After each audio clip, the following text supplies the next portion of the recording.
Assalamualaikum warahmatullahi wabarakatuh. Kenalkan nama saya Devna Sari Siregar dengan NPM 22061010-255 yang dimana saya akan menjelaskan tentang dinasti, agama, dan monumen.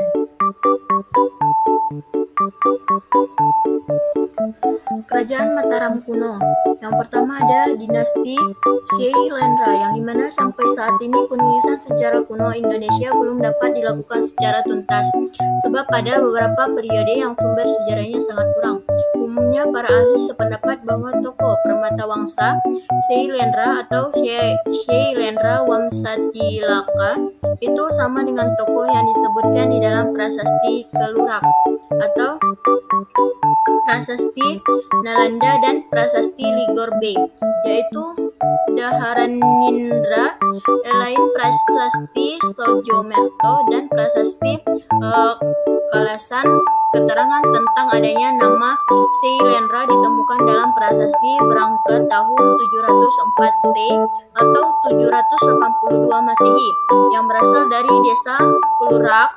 Prasasti yang ditemukan di Bukit Ratu Buko yaitu prasasti Abhayagiri tahun 714 atau 792 Masehi dan prasasti dari desa Kertan Tengah yaitu Kayuwungan tahun 745 atau 824 Masehi. Istilah Syailendra Wangsa juga ditemukan dalam prasasti yang berasal dari luar Jawa yaitu prasasti Ligor 8, prasasti Nalanda dan prasasti tembaga yang disimpan di Museum Linden Belanda. Setelah 683 Masehi melarikan diri ke Jawa karena serangan Sriwijaya dari Semenanjung Malaya. Yang kedua ada dinasti Sanjaya dan Wangsa lainnya. Dari berita Cina dari dinasti Sung awal diperoleh keterangan bahwa sekitar tahun 604 di Shepo atau Jawa ada kerajaan Holing atau Kaliga yang diperintah seorang ratu cantik yang bernama Hasimo atau Sima. Kemudian sejarah dinasti Tang tahun 618 sampai 906 menyebutkan bahwa Holing yang disebut juga Sepo terletak di Lautan Selatan. Di sebelah timurnya terletak Poli atau Bali dan di sebelah baratnya terletak Top Lenteng atau Sumatera. Dari prasasti Janggal diperoleh keterangan tentang Raja Sanjaya yang berkuasa sekitar tahun 732 di Jawa Tengah, mendirikan sebuah lingga di Bukit Sehitrangga. Kemudian prasasti Dinoyo menyebut Raja Gajayana berkuasa di kerajaan Kanjurahan sekitar tahun 760 di Jawa Timur. Di antara kedua negara tersebut yang keberadaannya paling dekat dengan tahun penyerangan Dapunta Hyang adalah kerajaan Holing. Masalahnya di keberadaan kerajaan Holing tidak ditunjang oleh sumber dari Jawa sendiri. Yang selanjutnya ada dinasti Isana. Selain Raja Sanjaya, prasasti Janggal menyebut juga tokoh Sanaha yang merupakan ibu dari Sanjaya yang dikatakan sebagai saudara perempuan Raja Sana. Sana memerintah Pulau Jawa sebagai seorang ayah pengasuh anaknya dengan penuh kasih sayang. Ia berhasil menaklukkan musuh-musuhnya. Ia memerintah untuk waktu yang cukup lama dan menjunjung tinggi keadilan. Pulau Jawa dikenal sebagai negeri yang subur penghasilan gandum dan kaya tambang emas. Setelah Sana meninggal, kerajaan mengalami kehancuran. Selanjutnya ada agama pada pemerintahan dinasti Syailendra dan Sanjaya. Awal hubungan dagang antara Indonesia dan India dari hasil penelitian berpendapat dengan mulai berkembangnya agama Buddha di India. Agama ini berkembang sangat pesat karena tidak mengakui adanya kasta. Pada dasarnya agama Hindu bukanlah agama untuk umum dalam arti pendalaman agama ini hanya untuk dilakukan oleh golongan Brahmana. Mereka ini yang dibenarkan mendalami kitab-kitab suci. Di Gunung Bukir di desa Cangkal ditemukan bangunan suci yang dibangun oleh Raja Sanjaya pada tahun 732. Selain di Gunung Bukir, di dataran tinggi Deing, Wonosobo yang tingginya 2000 meter di atas permukaan laut ditemukan sejumlah bangunan suci yang berciri agama Siwa. Selanjutnya ada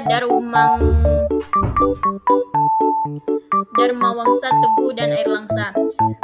Raja Airlangga dalam masa pemerintahnya telah menerbitkan paling sedikit 33 buah prasasti yang terdiri dari prasasti batu dan perunggu.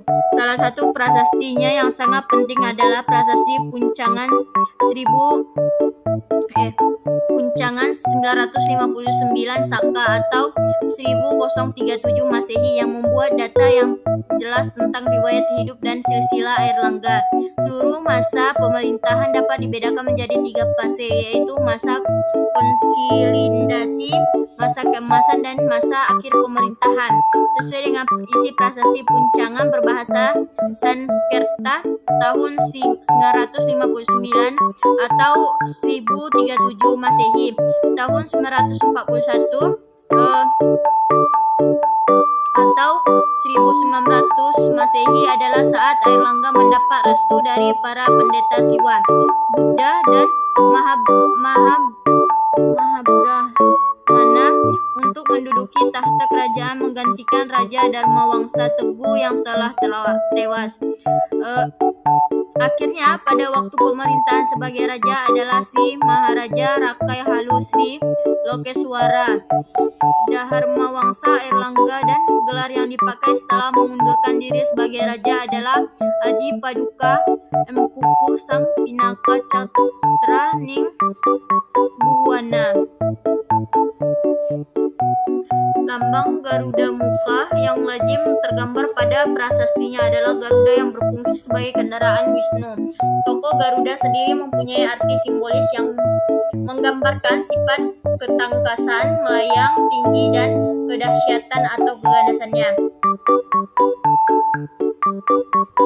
Cakrawati adalah kata dari bahasa Sanskerta yang mengarah pada pengertian seorang raja ideal yang memerintah dengan moral yang baik dan murah hati bagi seluruh dunia.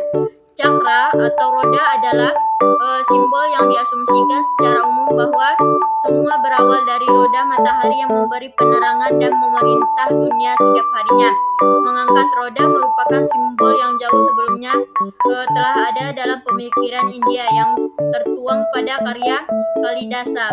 Dikatakan akan ada pemerintahan atau raja yang ideal bagi seluruh bumi di bawah naungan satu payung. Yang terakhir ada Janggala, Kandiri, dan lainnya. Kandiri adalah nama kerajaan yang muncul dalam sumber-sumber tertulis setelah berakhir masa pemerintahan Raja-Raja Airlangga. Kerajaan Kandiri adalah kerajaan yang pertama di Indonesia yang telah memperkembangkan tata administrasi kewilayahan negara yang berjenjang. Keunggulan masa Kandiri dalam pencapaian seni sastranya sangat mencolok seperti dapat dilihat dari banyaknya karya kakawin indah yang dibuat dalam kurun waktu tersebut, seperti Hariwangsa, Bahatratayuda,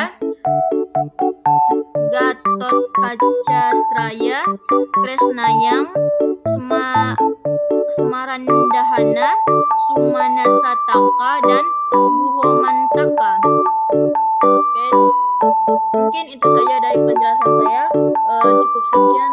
Assalamualaikum warahmatullahi wabarakatuh.